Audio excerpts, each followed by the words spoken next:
આપણા ઘણા સાહિત્યકારો કહે ને, સૂર્ય વગરનો દિવસ નકામો, ચંદ્ર વગરની રાત નકામી, સ્નેહ વગરનો સગો નકામો, પૈસા વગરનું પાકીટ નકામો. ઘણા ફિલ્મના ફોટા હાસવી હાસવીને ટળી ગયા. બોલો. અને હું તમને પાંચમું કહું કે ઈ વગરનું ઘર નકામું. બોલો. એ ઘીરે ઈ હોય તો નકર ઘણા વાંઠા ના કહેતા કે આવજો અમારી ઘરે, તારી ઘરે હું અમારે તપેલિયું ધોવા આવું. ઓલો મારો ભાઈબંધ ભૂરો જ્યારે આવું સુરત ત્યારે મને ફોન કરે. બોલો. મને કે આ વખતે રૂમે આવજો. રૂમ કે એટલે તો આપણે નક્કી થાય કે ઈ હોય તો જ રૂમ હોય, નગર તો એમનો કે કારખાને આવજો. એટલે જ્યારે આવું ત્યારે મને કે રૂમે આવજો ને ભલામણા પ્રોગ્રામ પૂરો થાય ત્યારે રૂમે આવજો. પણ હું ઉતાવળમાં હોઉં એટલે વયો જાઉં, કારે જાવ નહીં. એમાં આપણે છેલ્લે ધારુકા કોલેજમાં આવો જ કાર્યક્રમ સવારના 7 વાગ્યા સુધી હાલ્યો. મેં કીધું કે આજ સવાર થઈ ગયું તો હાલો ને જાય. તો સવારના પોરમાં ભૂરાની ઘીરે ગયો ભાઈ. દી ઉગવું થયેલો, દીએ કોર કાઢીને બંધો ન્યા ગયો. આમ ડોરવેલ દબાવ્યો તો ભૂરો આવ્યો. આટલું તો કે આ લે કે ધૂના વાટ જતા આ સબરીની ઝૂંપડીએ રામ આવ્યા લે. સબરી કીધું ને મારું હૃદય બેહી ગયું. સબરી તો એકલી જ હોય.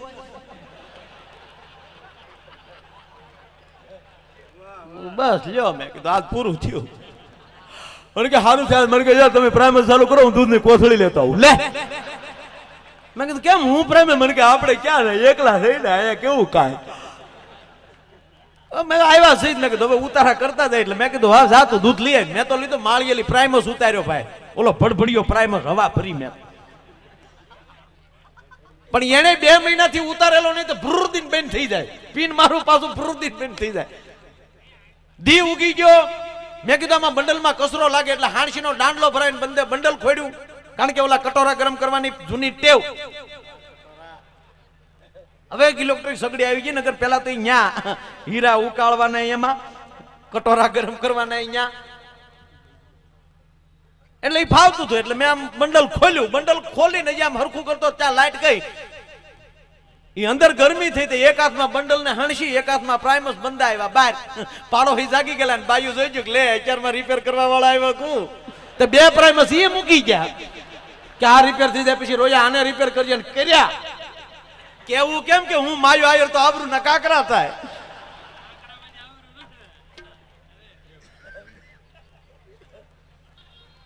કહેવાનો મારો અર્થ એ છે કે ઈ પ્રેમ પર ખંડો જા. પ્રેમ છે ન્યા પરમાત્મા છે. સાંભળજો. નરસિંહ મહેતા પાસે મિત્રો કેવો પ્રેમ છે.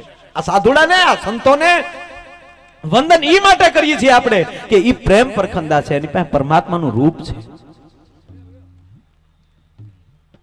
નરસિંહ મહેતાની દીકરીનું કુંવરબાઈનું મામેરું પૂરવા માટે જવાનું. મિત્રો વિચાર તો કરો કેવી ઘટનાઓ ઘટી છે સૌરાષ્ટ્રની ભૂમિમાં. કુંવરબાઈને એની દેરાણી જેઠાણી મિત્રો મેળાના વરસાદ વરસાવતી હતી. તારો બાપ ભગતડો છે, મામેરામાં શું લાવશે એને કહેજે 2 પાણા લેતો આવે, તને કૂટે લાગ આવે. આવા મેળાની જડિયું બોલતી હતી દીકરી માથે. અને દીકરીને એમ થતું હતું મારો બાપ કઈક લાવે તો સારું, નહીતર હું રહી નહીં શકું, જીવી નહીં શકું. હજી એવી વાતું હાલે. અને એમાં કોકે કીધું કે નરસિંહ વાડામાં ગાડું લઈને આવી ગયા છે. અને દીકરીએ મિત્રો પાછલે દરવાજેલી દોઢ દીધી. પણ જે રીતે દેરાણી જેઠાણી મેણા મારતી હતી ઈ જ ચિત્ર ઊભું થઈ ગયેલું. ખોખરું ગાડું, ગાડામાં 7-8 સાધુડા, એક હાથમાં કડતાલ, એક હાથમાં એક તારો.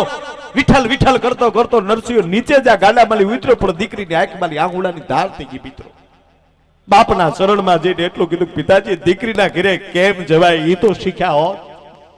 આજ મારી દેરાણી જેઠાણી મારી ઉપર મેળાના વરસાદ વરસાવે અને તમે આ ખોખરું ગાડું લઈને આવ્યા, હું જીવી કેમ એકી. અને તેથી નરસિંહના હાથમાં કડતાલું પડી ગઈ. દીકરીને બથવા લઈને એટલું કીધું બેટા મારો દામોદર કરશે ઈ થાય, હું શું કરી શકું. મારી તારી બેયને આબરૂ મારો તારો ઠાકર રાખે એટલી પ્રાર્થના થઈ ને મિત્રો. ઓલી બાજુ કુંવરબાઈના હાહરાની ડેલી ખખડી થી કીધું તું ડેલી ખોલો. કોણ? કે અમે નરસિંહના વાણોતર છીએ. અને આ બધા ડેલી ખોલે પણ દીકરીના આંખ ઢકાઈ જાય એટલા ઘરેણા હતા. અને હારે ઠાકર 2 પાણાય લેતો આવ્યો તો ઈર્ષા થાય અને કૂટવા માટે લાવ્યો છો. અખિલ બ્રહ્માંડનો માલિક નરસિંહનો વાણોતર થઈ શકતો હોય. કાલ સવારનો દાખલો.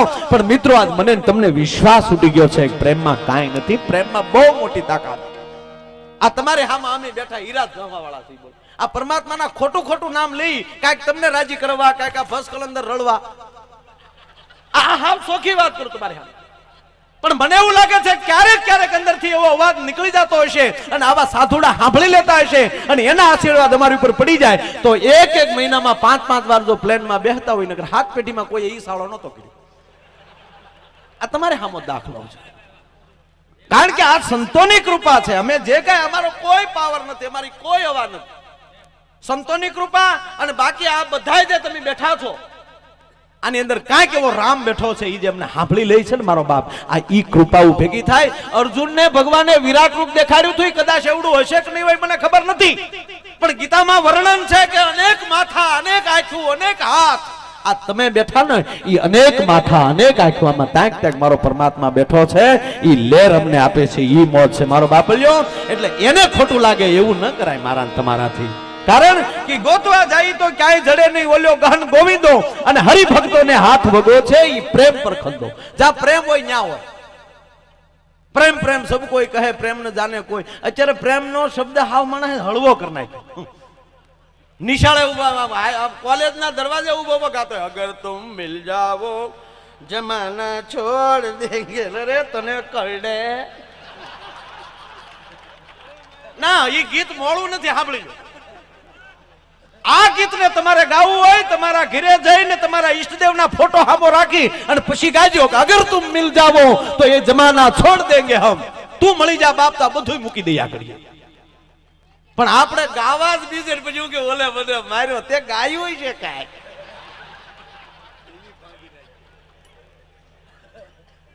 આ પ્રેમ પ્રેમ સબ કોઈ કહે, પ્રેમ ન જાને કોઈ, અગર જાને જગમાં પ્રેમ તો જુદા રહે ન કોઈ. મારો કહેવાનો અર્થ જ્યાં પ્રેમ છે ન્યા પરમાત્મા છે.